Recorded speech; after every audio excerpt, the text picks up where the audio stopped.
Deep in the mist-shrouded forests of Central Africa, a family of gorillas moves with quiet grace.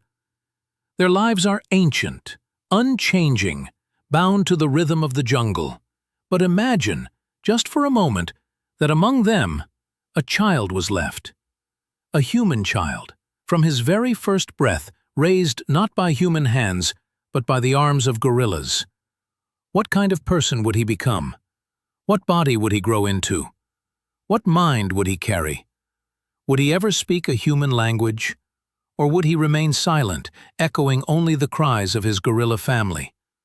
Today, we embark on a journey through psychology, biology, and the imagination. This is the story of the human raised by gorillas. In the first years of life, survival depends on attachment. Human infants are helpless. Their survival rests entirely in the arms of a caregiver. Psychologist John Bowlby described this as attachment theory. It is through attachment that we first learn trust, safety, and love. For our forest child, that figure is not a human mother but a gorilla female. He clings to her fur as she forages. He feels the steady beat of her heart. In her warmth, he finds comfort. But this bond is different. A human mother sings, whispers, speaks, pouring language into her baby. The gorilla mother offers strength, protection, but not words. Communication here is physical. A nudge, a gaze, a low rumble in the chest. The boy grows attached, but his world is built without human speech. His first lessons are not in words but in movements. How to cling, how to climb, how to follow.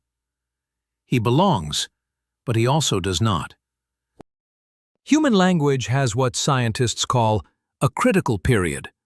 Between birth and about age 7, the brain is primed for language. Without exposure, grammar never forms. This is known as the critical period hypothesis. Our child hears no words, no sentences, no songs. Instead, he hears chest beats, calls, and grunts. He imitates them, and in his own way, he learns to speak the language of gorillas. But this is not human speech. It has no grammar, no structure, no way to capture past or future. He will never learn to ask, why? He will never say, tomorrow. These concepts are lost to him.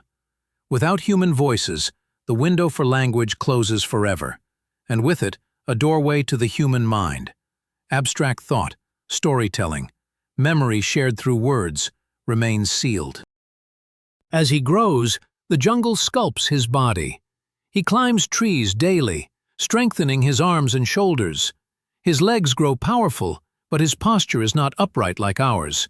He stoops, walking half as his gorilla siblings do, knuckles brushing the ground. Yet there are limits. A human is not built to be a gorilla. He cannot match their raw strength.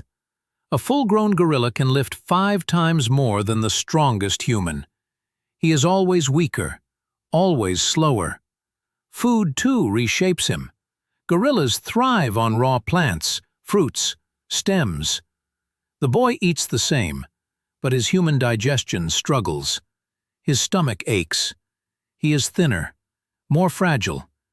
And yet, he survives.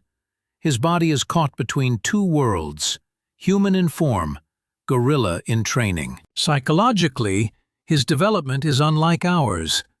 He experiences joy, fear, anger, love, the emotions all mammals share. He plays with young gorillas, wrestles in the dirt, climbs with them. In laughter and in sorrow, he belongs. But there is a ceiling. Psychologist Jean Piaget described how children progress from simple thought to abstract reasoning. Without human society, without schooling, without words, our child never crosses into the world of abstraction. He cannot imagine numbers. He cannot plan a future. His mind is rooted in the present moment. His thinking is concrete: food, safety, danger, play. He is intelligent, But his intelligence is not human intelligence. It is something else, something between. One day, the forest changes. Researchers arrive, their boots crunching on leaves. They see him. At first, they think he is a gorilla child.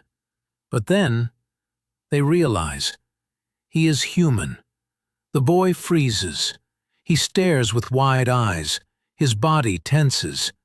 He does not understand their words, only their strange clothes, their machines, their reaching hands. To them, he is a miracle, proof of nature's mysteries. To him, they are intruders, strangers who smell wrong, who sound wrong. The gulf between species is laid bare. He cannot cross it, not now, not ever. In the end, he belongs fully to neither world. He is not gorilla, not fully human. His life is a reminder. To be human is more than having a human body. It is to inherit a culture, a language, a memory passed from one generation to the next. Without them, humanity is incomplete. As he sits alone at the edge of the forest, watching both the gorillas and the humans from afar, he embodies a question. What does it truly mean to be human?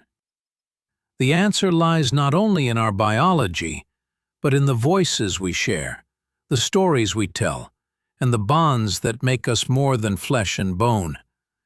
This is the story of the child raised by gorillas,